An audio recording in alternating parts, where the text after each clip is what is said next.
Very good morning to all of you. 20 मार्च 2024 आज 2:30 पे हुई थी मेरी सुबह। किसी का कमेंट आया था कि सुसाइडल थॉट्स आते हैं मन में, अपने आप को बहुत कमज़ोर महसूस करती हूँ, क्या करूँ। ये जो चीज़ है ना दुनिया में, इंडिया में तो एटलीस्ट हर इंसान के साथ है। और जब हम ये चीज़ें किसी का शेयर करते हैं ना, तो किसी का मजाक नहीं उड़ाना चाहिए, क्योंकि इंसान ना कभी भी कोई चीज़ सोच लेता है ये चीज़ें, तभी तो हम इतनी न्यूज़ में सुनते हैं। इनफैक्ट किसी ने कमेंट भी किया था कि मुझे आज बहुत बुरा लग रहा है, मेरे साइड में किसी लड़की ने फंदे से कर लिया। आप समझ गए होंगे, मैं मतलब ऐसी वर्डिंग होती हैं जो कई बार मुंह से भी नहीं निकलती है। तो बहुत सारी सिचुएशन होती है। मैं अपनी स्टोरी थोड़ा सा बताने की कोशिश करूँगी, डिटेल में तो नहीं बता पाऊँगी, लेकिन हाँ आई नो मेरे पेरेंट्स, इन लॉज, हस्बैंड थोड़ा सा हर्ट हो सकते हैं इस बात से, क्योंकि वो अपने हैं और उनको कहीं ना कहीं दुख होता है जब मैं पुरानी बातें कभी याद कर लेती हूँ। हालांकि मैं सब कुछ भूल चुकी हूँ, लेकिन सिर्फ आपको एक मैसेज देने के लिए कि ये दौर ना हर किसी के लाइफ में आता है जब हमें लगता है कि हाँ सब कुछ ख़त्म कर देते हैं। अगर मैं इसी दौर में जीती, इससे बाहर नहीं निकलती, तो कहीं ना कहीं 8 साल पहले ही मैं सब कुछ अपना ख़त्म कर चुकी होती। आपके सामने इस तरीके से कॉन्फिडेंटली अपने सपनों को पूरा करते हुए आपको बिल्कुल भी नज़र नहीं आती। इस सिचुएशन को संभालना है, लेकिन हाँ वक्त और हालात धीरे धीरे चेंज होते हैं। ट्रस्ट मी, अपने ऊपर विश्वास रखिए, अपने उस ईश्वर के ऊपर विश्वास रखिए और अपनी मेहनत के ऊपर विश्वास रखिए। वक्त बदलता है। आप में से किसी का एक बहुत ही प्यारा कमेंट था कि आपको मेरी वीडियो इतनी अच्छी लगती है कि मैं हर एक चीज़ें डिटेल में समझा पाती हूँ आप सबको। इनफैक्ट मेरे जो फैमिली मेम्बर्स हैं उन सबको भी ये अच्छा लगता है कि मैं अपने एक्सपीरियंसेस आप सबके साथ शेयर करती हूँ, जिससे कुछ ना कुछ सबको सीखने को मिलता है। चाहे वो चीज़ें पास्ट की थी जिनको मैं याद नहीं करना चाहती, लेकिन याद करती भी नहीं हूँ, लेकिन आप सबको समझाने के लिए बोलती हूँ, तो उनको भी कहीं ना कहीं लगता है कि हाँ ठीक है, जो इसके साथ हुआ, जो चीज़ें इसने टैकल करी, वो दूसरों को बता रही है, समझा रही है कि हाँ लाइफ में ऐसे होता है। तो सीरियसली वो सभी प्राउड महसूस करते हैं और आपकी फैमिली भी आप पे प्राउड महसूस करेगी। मैं नेक्स्ट कमेंट जो पढ़ रही हूँ वो इसी सिलसिले में है कि एक फैमिली में आपके किसी के साथ मनमुटाव होता है, वो एक दौर होता है, लेकिन कहीं ना कहीं जब आप अपने सपनों को पूरा करने में जी जान लगा लेते हो और कुछ अचीव कर लेते हो अपनी लाइफ में, तो उसी फैमिली को जहाँ किसी के साथ आपका मनमुटाव था कभी, वो आप पे प्राउड फील करते हैं। और किसी का कमेंट आया हुआ है मेरे पास, सही में उन्होंने लिखा है कि पता नहीं आप तक ये मेरा कमेंट पहुंचेगा नहीं पहुंचेगा। डियर, आपका कमेंट मेरे तक पहुंच चुका है। इनफैक्ट ऐसे बहुत सारे कमेंट होते हैं जो मुझ तक पहुंच जाते हैं और मैं उनको तब तक हर्ट नहीं देती हूं जब तक मैं उनका रिप्लाई ना कर दूं।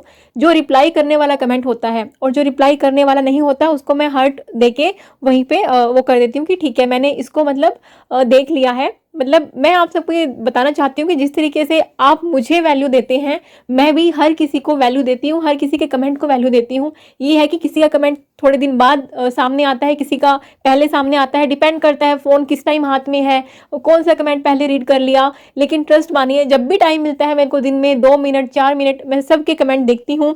और इनका कमेंट ना मतलब बहुत ही इमोशनल करने वाला है, क्योंकि यार शादी के बाद तो लड़कियों को थोड़ा सा ताने सुनने वाला सिस्टम मिलता ही है, होता ही है, किसी का कम किसी का ज़्यादा।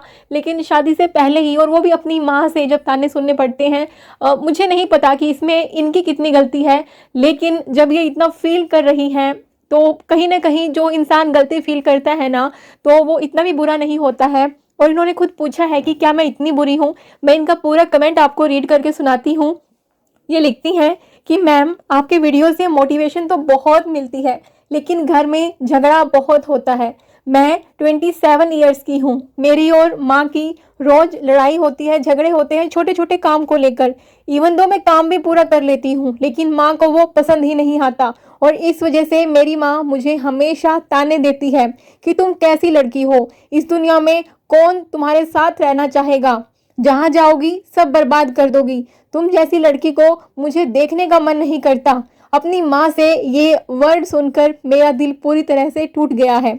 मेरे पास कोई नहीं है बात करने वाला। एक दीदी हैं, लेकिन वो भी माँ का साथ देती हैं, जबकि उनको पता है कि मेरी कोई गलती नहीं है। मुझे पता है वो लोग मुझसे प्यार तो करते हैं, लेकिन कैसे समझाऊं कि उनकी ये सब बातें मेरे दिल को तोड़ कर रख देती हैं। मैं क्या करूं मैम? क्या मैं इतनी खराब हूं कि जो अपनी ही माँ से मुझे इतनी कड़वी बातें सुनने को मिल रही हैं? शायद किसी को ये मेरी बातें सामान्य लग रही हों, पर जो झेल रहा होता है उसी को पता लगता है। कि कितना दुख होता है। मैम, मुझे ये तो नहीं पता कि आप तक ये कमेंट पहुंचेगा या नहीं, लेकिन ये कमेंट लिख के मैं बहुत हल्का महसूस कर रही हूँ, जैसे मैंने किसी से अपनी दिल की बात शेयर की है। डियर, जिस तरीके से आपकी भावनाएं झलक रही है ना कमेंट में, सही में उनको पढ़ के यही लगता है कि आप सीरियसली में बहुत फील करती हैं। लेकिन आप ना अपनी माँ से बैठ के बातें करें, बहन से चाहे ना ही बात करें, लेकिन एक जो माँ के साथ रिश्ता होता है ना, वैसे तो बहन के साथ भी रिश्ता बहुत खूबसूरत होता है, लेकिन बहन की बातें कहीं ना कहीं इतनी कड़वी नहीं लगती, क्योंकि बहन भाई में झगड़ा होता रहता है। ऐसे होता झगड़ा माँ के साथ भी है, लेकिन माँ की बातें हम सब बहुत ज़्यादा फील कर जाते हैं। अगर माँ मोटिवेशन देती है ना, तो वो भी बहुत फील करते हैं और बहुत लगता है वो मोटिवेशन जब माँ कोई अच्छी बातें कह देती है। लेकिन जहाँ पे माँ ऐसे कड़वे शब्द बोल देती है, आई नो वो शायद हर्ट होके बोल रही हैं, लेकिन मैं सभी पेरेंट्स से, जैसे मैं भी अभी एक मदर बन चुकी हूँ और आप सभी जो भी वीडियो को देख रही हैं, अगर आपके बच्चे कोई भी गलती करते हैं ना, इवन छोटी सी उम्र में, तो उनको ना इस तरीके से कभी मत बोलिएगा कि तू तो किसी काम का ही नहीं है, तू किसी लायक ही नहीं है, तू लाइफ में करेगा ही क्या। ये बातें ना बहुत बहुत बुरी होती हैं। जैसे हमें किसी और बात की टेंशन होती है, लेकिन बच्चे पे वो टेंशन निकाल देते हैं। हम बच्चे को जब समझाते हैं कोई बात, तो रूडली उसको बोल देते हैं कि क्या करेगा, तू कुछ नहीं कर सकता है, तू किसी काम का नहीं है। लेकिन हमें ऐसा नहीं बोलना चाहिए, क्योंकि बच्चे ये तो बड़ी हैं, फिर भी कहीं ना कहीं समझ जाएंगी, अपनी माँ से बात भी कर लेंगी। जो छोटे बच्चे होते हैं ना, वो बातें बहुत मन में रखते हैं, बहुत फील करते हैं। तो मेरी गुजारिश है सभी पेरेंट्स से कि जो भी ये वीडियो देख रहा है, सुन रहा है, प्लीज़ अपने बच्चों को लाइफ में, ये आपको प्रण ले लेना है कि लाइफ में कभी भी उनको समझाइए, उनको डांटिए। कभी नीड पड़ती है तो हम बच्चों पे हाथ भी उठा देते हैं, कहीं ना कहीं वो हाथ उठाने वाली चीज़ भी बच्चा भूल जाता है तो वो भी गलत। क्योंकि बड़ा होने का मतलब ये नहीं होता कि हम किसी पे हाथ उठा दें, बिल्कुल भी नहीं। बड़ा होने का मतलब ये है कि हमें कुछ चीज़ें छोटों बच्चों से एक्स्ट्रा पता हो, या फिर हमने ज़िंदगी इतनी जी ली हो तो हम उनको समझा दें। लेकिन मारना गलत है, लेकिन इस तरह के वर्ड बोलना तो मारने से भी ज़्यादा गलत है। हम चट्टू थप्पड़ लगा दें, उसमें भी कहीं ना कहीं हमारी गलती ये रहेगी कि चलो ठीक है भैया, हमें भी थोड़ा सा वो जाएगा। दुख तो हमें भी होता है कि हमने मार दिया, और लेकिन बच्चे को भी बहुत होता है, लेकिन वो फिर भी भूल जाता है। लेकिन जो कड़वी बातें होती है ना, कभी नहीं भूली जाती। वो हम कहते हैं ना कि इंसान एक बार थप्पड़ खाया हुआ भूल सकता है, लेकिन जो किसी की कड़वी जबान से जो शब्द हम सुनते हैं ना, वो जिंदगी भर हमारी कानों में गूंजते हैं। तो सेम ऐसा ही इस केस में हो रहा है। लेकिन डियर, मैं आपको एक बात बोलूं, प्लीज़ आप अपनी मदर से एक बार बात जरूर करिएगा, कि उनको अपनी बातें समझाइएगा कि आपसे काम नहीं होते, अच्छे से नहीं होते। क्या पता आपके मन में कोई और टेंशन हो जो वो लोग समझ ना रहे हो, आप उनको बता नहीं पा रहे हो। कुछ ना कुछ तो होगा आपके मन में, या कुछ पढ़ाई की टेंशन या और टेंशन। बच्चे ना माँ बाप से छुपाते बहुत हैं, लेकिन माँ बाप को बच्चों का फ्रेंड बन के रहना चाहिए। मैं हमेशा इस बात को मानती हूँ, इवन मेरे हस्बैंड भी, कि बच्चों के सबसे अच्छे फ्रेंड उनके पेरेंट्स होते हैं।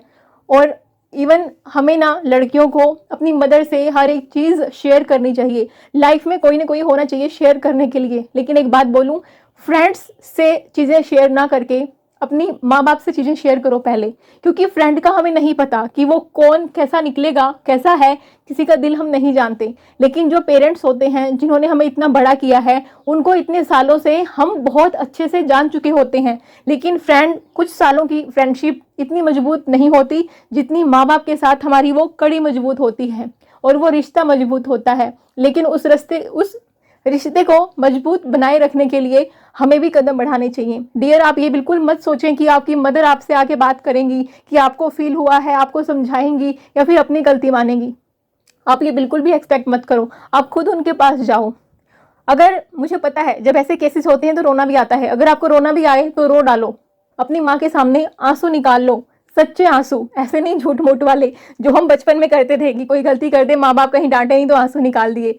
एक वो भावना आनी चाहिए, एक वो फीलिंग आनी चाहिए, ताकि आपकी मम्मी समझ सके हर किसी बात को, कि आपको बहुत फील हुआ है और आपकी लाइफ में प्रॉब्लम्स हैं। आप देखिएगा, आपकी मम्मी आपकी फिर हर एक बात को समझेंगी।